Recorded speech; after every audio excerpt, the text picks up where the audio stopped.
آج کا پوچھا گیا سوال یہ ہے کہ کوہر یا مسٹ کیسے بنتی ہے؟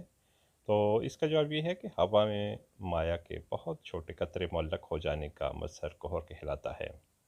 اگرچہ یہ ہوا میں نمی کے بڑھنے سے کہیں بھی وجود میں آ سکتی ہے، لیکن بالعموم نسبتاً گرم پانی کی سطح کو چھوتی ہوئی ہوا کے چلنے سے جنم لیتی ہے۔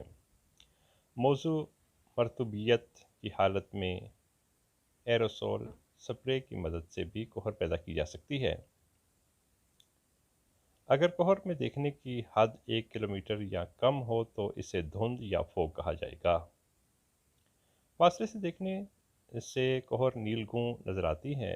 فضائی حالت اگر بھوری ہو جائے تو اس میں پیدا ہونے والی کوہر کو غبار یا حیض کہا جائے گا۔